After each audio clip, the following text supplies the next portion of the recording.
پاکستان کا مطلب کیا؟ لا الہ الا اللہ۔ بہت خوبصورت سا کلمہ ہے اور بڑا خوبصورت مقصد ہے اس دیش کو بنانے کا، جس کے لیے لاکھوں جانوں کی قربانیاں بھی دی گئی، اربوں خربوں کا نقصان بھی کرایا گیا، معصوم بچے قربان ہوئے، عورتوں کی عزتیں قربان ہوئیں، پھر جا کے یہ ملک بنا۔ کس لیے؟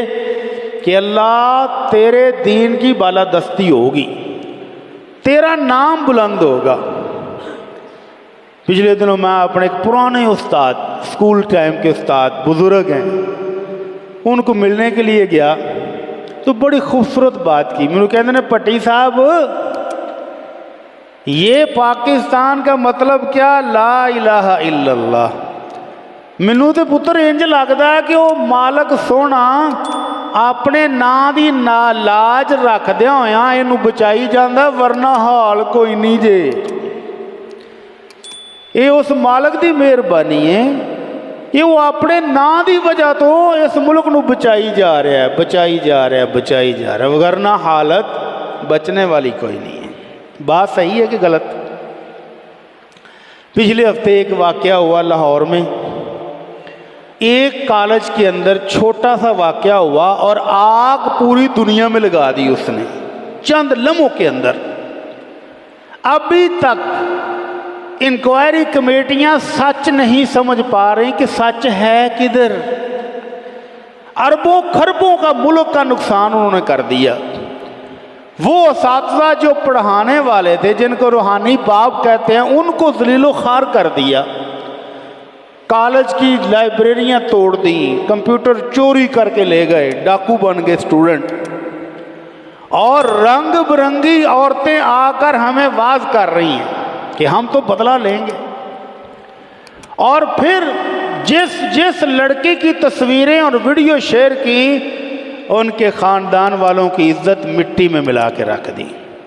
اور وہ ایک لڑکی نہیں، دو نہیں، 13-14 لڑکیوں کی مختلف ویڈیوز، مختلف تصویریں، اور ان کو سوشل میڈیا پر شیئر کیا جا رہا ہے، لاکھوں میں شیئر ہو رہی ہیں۔ اور ان کے والدین آ کے ویڈیو بنا کے کہہ رہے ہیں بھائی ساڈے نال ایویں دا حادثہ کوئی نہیں جی ہویا، سانو معاف کرو۔ اتنا جھوٹ، اتنا جھوٹ، اور اتنی تیزی سے پھیلایا ہوا جھوٹ۔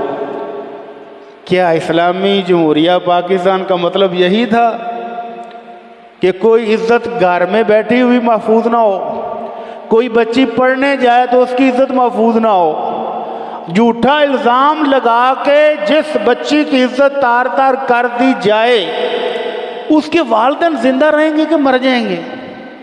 اس کی پوری فیملی کا کیا ہوگا؟ وہ معاشرے میں کیسے جئیں گے؟ اور حیرانگی تو اس بات کی ہوتی ہے کہ ایک باپ پردہ ماشاءاللہ برقع پہنا ہوا ہے، وہ پریس کانفرنس کر رہی ہے اور وہ کہتی ہے جی میں شرمندہ ہوں، مجھے معاف کر دیں، مجھ سے غلط ویڈیوز بن گئی ہیں، میری کلاس فیلوز نے مجھے کہا تھا کہ تم یہ غلط ویڈیو بنا کر شیئر کرو، تو میں نے وہ شیئر کر دی۔ انا للہ و انا الیہ راجعون۔ اتنی سادگی سے معاف کر دیں، بس میں شرمندہ ہوں، اتنا ہی کافی ہے۔ جس بچی کی ویڈیو بنا کر شیئر کی، اس کی فیملی کو تو زندہ درگور کر دیا تم نے، اس کی پوری فیملی کو ستیہ ناش کر دیا تم نے، اور تم صرف شرمندہ ہو، بس کافی ہے۔ اور پھر ایک سے زائد ایک بچی کے بارے میں واقعہ تھا، اور اس کے کئی والدین انہوں نے برآمد کر دیے، صرف یوٹیوب پر اپنے ویوز لینے کے لیے، حرام کمائی کرنے کے لیے۔ کوئی کہتی ہے میں اس کی ماں ہوں، کوئی کہتی ہے میں اس کی ماں ہوں، رنگ برنگی مائیں بھی برآمد ہو گئی۔ لاکھوں ویوز لینے کے بعد وہ کہتی نہیں سوری میرے سے غلطی ہو گئی۔ لے اتنا ہی سادہ مسئلہ ہے کہ لوگوں کی عزتوں کو تار تار کرنے کے بعد ویڈیو بنائیں کہ جی میرے سے غلطی ہو گئی ہے، میں معافی مانگتا ہوں، بس کافی، ختم۔ اسی لیے بنا تھا اسلامی جمہوریہ پاکستان۔ اور حکومت کہاں ہے؟ حکومت نے فوراً سے پہلے واٹس ایپ بند کیا، اچھا کیا، چلو اچھا کیا۔ سکول، کالج، یونیورسٹیاں بند کر دیں۔ یہ حکومت ہے؟ کہ اس کا کام صرف یہ ہے کہ ادارے بند کر دو بس۔ جاپان میں سونامی زلزلہ آیا، تباہ ہو گئی تھی بلڈنگیں، سارا کاروبار تباہ تھا، لیکن اگلوں نے 8 دن کے اندر اندر لکڑی کے ہاؤس بنا کے سکول کی کالجیں شروع کرا دی تھی۔ سکول، کالج، یونیورسٹیاں 8 دن کے اندر اندر انہوں نے لکڑی کے مکان بنا کے کلاسیں شروع کرا دی تھی کہ کلاسیں نہیں بند ہوں گی، باقی کام چلتے رہیں گے۔ اور یہاں صرف ایک حادثے کو کنٹرول نہیں کر سکتے تو سارے پورے پنجاب کو بند کر دو جی، چلو یہ حل ہے۔ حل کیا ہے؟ سبب کیا ہے؟ کیا کرنا چاہیے اسلامی جمہوریہ پاکستان کو؟ اس سے پہلے باولپور یونیورسٹی میں لاکھوں طالبات کا مستقبل داؤ پر لگایا گیا، یقینی مجرم تھے اس میں، اور ایسا پردہ ڈالا گیا کہ لوگوں کی عزتیں تار تار کرنے کے بعد، لوگوں کی بچیوں کو مستقبل کو تاریک کرنے کے بعد وہ مجرم بھی چھپ گئے اور مجرم بھی غائب ہو گئے، اور مٹی پاؤ چلو ختم۔ اللہ کا قرآن کیا کہتا ہے ایسے لوگوں کے بارے میں جو جھوٹی افواہیں پھیلائیں، جھوٹی خبریں پھیلائیں، لوگوں کو ذلیل کریں، لوگوں کے اندر بے حیائی کو فروغ دیں اور بے حیائی کا پرچار کریں۔ اللہ کا قرآن کہتا ہے ان الذین یحبون ان تشیع الفاحشۃ فی الذین آمنوا لہم عذاب علیم فی الدنیا والآخرہ۔ جو لوگ مومن معاشرے میں، مسلمان ملک میں، مسلمان معاشرے میں بے حیائی کو فروغ دیتے ہیں، ایسی جھوٹی ویڈیو بنا کر اپنے پاس سے بنا کر اور ایسی پھیلائی ہے کہ کروڑوں لوگوں نے دیکھی، اللہ کہتا ہے ان کے لیے دنیا میں بھی دردناک عذاب ہے اور آخرت میں بھی دردناک عذاب ہے، جو مومنوں کے درمیان بے حیائی کو پھیلاتے ہیں۔ واللہ یعلم وانتم لا تعلمون، اللہ ہی اس عذاب کو جانتا ہے کہ وہ کتنا شدید ہوگا، جو دنیا میں بھی آئے گا، آخرت میں بھی آئے گا۔ ولولا فضل اللہ علیکم ورحمتہ، اور اگر اللہ کا فضل، اس کی رحمت نہ ہو تو تمہاری توبہ کبھی قبول ہی نہ ہو۔ یہ تو اس کا فضل ہے، اس کی رحمت ہے کہ وہ تمہاری توبہ قبول کر لیتا ہے۔ وہ بڑا مہربان ہے، رحیم ہے کہ وہ تمہاری توبہ قبول کر کے تمہیں معاف کر دیتا ہے، وگرنہ تمہارا یہ جرم ایسا ہے کہ تمہیں کبھی معافی نہ ملتی۔ تو آمنہ کے لال صلی اللہ علیہ وسلم نے اس طرح کے واقعات کو روکنے کے لیے، روک تھام کے لیے ہدایات دی ہیں۔ وہ ہدایات کیا ہے؟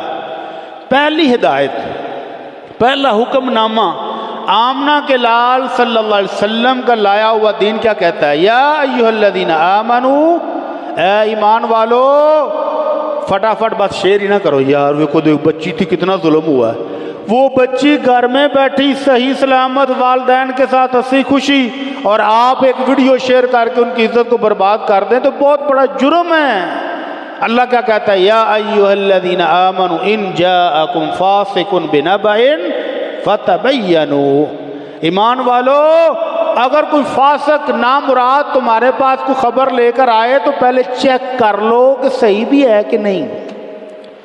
بس لائکس لینے کے لیے میری پوسٹ کو اتنے شیئر ملے، اتنے لائکس ملے، اتنے ویوز آ گئے، ستیہ ناز کر دیا یوٹیوبرز نے، ستیہ ناز کر دیا لوگوں کی عزتوں کا، صرف ویوز لینے کے لیے کہ مجھے اتنے ڈالر آ جائیں گے، میری ویڈیو اتنے ویوز آئے گے، اس پر اتنے ڈالر آ گئے ہیں، ماشاءاللہ بڑی کمائی ہو رہی ہے۔ لوگوں کی عزتیں بیچ کر کمائی کرنے والوں کے لیے اللہ نے کیا کہا کہ اگر کوئی فاسق آ جائے تو اس کو چیک کر لو، کہیں ایسا نہ ہو کہ تم اپنی جہالت کی بنا پر کوئی بات کر بیٹھو اور بعد میں شرمسار ہوتے پھرو، جیسے اب وہ آ رہی میں شرمندہ ہوں۔ اگر اسلامی معاشرہ ہوتا تو تیری شرمندگی تو صحیح کر دینی تھی انہوں نے، اگر تیری شرمندگی اتنی ہوتی، اسلامی معاشرہ ہوتا تو تو بھی لٹکی ہوتی کہیں پر۔ تو یہ شرمندگی اللہ کہتا ہے کہ پہلے چیک کرو پھر خبر کو شیئر کرو، لیکن اللہ کے نبی صلی اللہ علیہ وسلم نے ساتھ ہی یہ بھی بیان کیا کہ ایسا ہوتا رہے گا، چیک کرنے والے کوئی نہیں چیک کریں گے، لالچی لوگ ہیں۔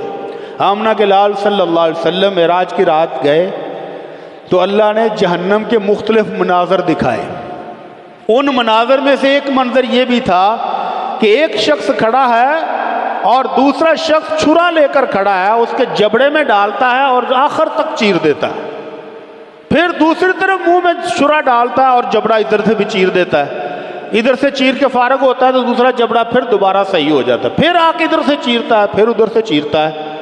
تو جبرائیل سے پوچھا، جبرائیل یہ کون ہے اور اتنی سخت سزا اس کو کیوں ہو رہی ہے؟ کہنے لگے اللہ کے رسول یہ کذاب، یہ وہ جھوٹ بولنے والا تھا، ایک جھوٹ بولتا تھا فَتُحْمَلُ فِي مِنْهُ فِي الْآفَاقِ، ایک جھوٹ بولتا تھا اور دنیا کے کونے کونے میں اس کا جھوٹ پھیلتا تھا۔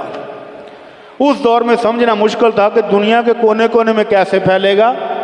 آج سمجھ آتی ہے کہ ادھر لاہور میں بیٹھا ہوا ایک کلک کرتا ہے تو امریکہ کے آخری کونے تک، افریقہ کے جنگلوں میں بھی، اٹلی میں بھی، فرانس میں بھی، پاکستان کے گھر گھر میں وہ خبر پہنچ جاتی۔ لو جی یہ ہو گیا ہے لاہور میں۔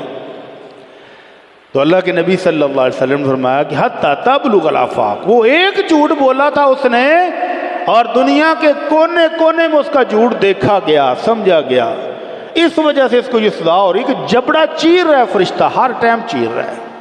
اللہ تعالی ہم سب کو محفوظ فرمائے۔